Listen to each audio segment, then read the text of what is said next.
the lantern keeper of Silver Village. Long ago, beyond the icy mountains and frozen rivers, there was a peaceful place called Silver Village. Every winter, snow covered the rooftops like white blankets, and warm, golden lights shined from every window. The people of Silver Village believed in an old tradition. Every evening during winter, magical lanterns were lit across the village. These lanterns were not ordinary lights. They carried warmth, happiness, and hope. As long as the lanterns glowed, the village remained peaceful and protected from darkness. The lanterns were cared for by a young boy named Theo. Theo was 16 years old and lived with his grandfather in a small wooden house near the edge of the forest. His grandfather had once been the village's lantern keeper, but after growing old and weak, Theo took over the responsibility. Every evening before sunset, Theo walked through the snowy streets carrying a large silver lantern and a bag of glowing blue crystals.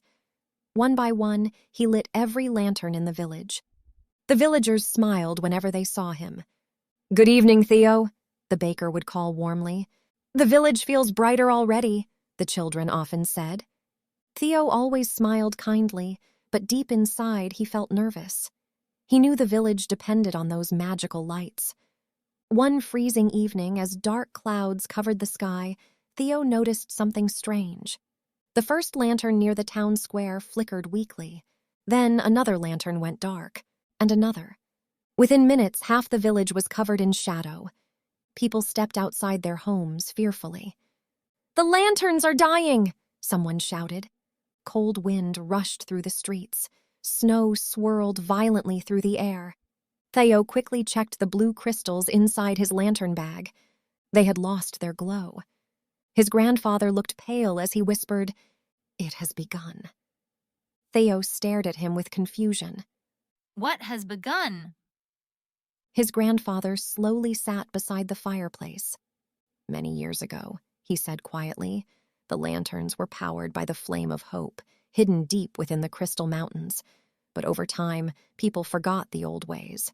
Now the flame is fading." Theo's heart pounded. "How do we save it?"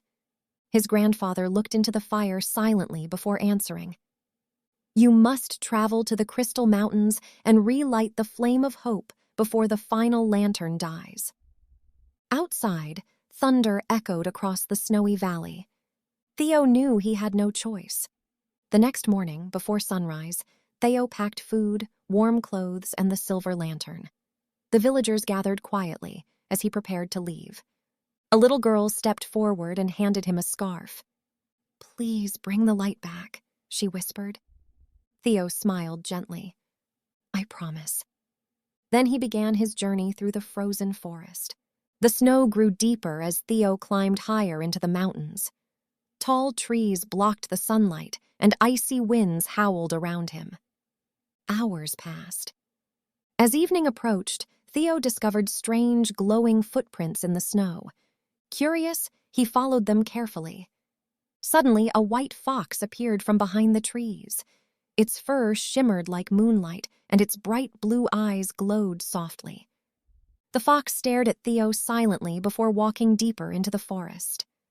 Theo hesitated. Then he followed it. The fox guided him to a hidden cave glowing with crystal walls.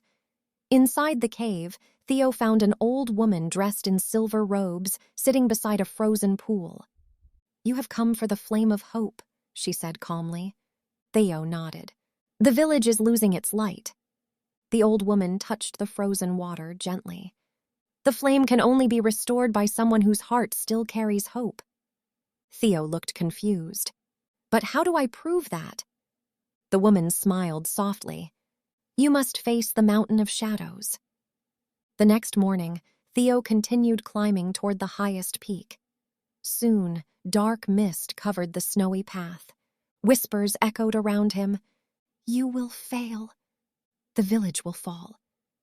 You are too weak." Theo felt fear growing inside him. The mist became darker. Suddenly, shadowy figures appeared around the mountain path. They moved like smoke and stretched long, black arms toward him. Theo nearly dropped the silver lantern. But then he remembered the villagers, the smiling baker, the children playing in the snow, the little girl who gave him the scarf. Slowly, Theo stood tall. "No," he whispered firmly. "I will not give up." The silver lantern suddenly burst with brilliant golden light. The shadows screamed and disappeared into the storm.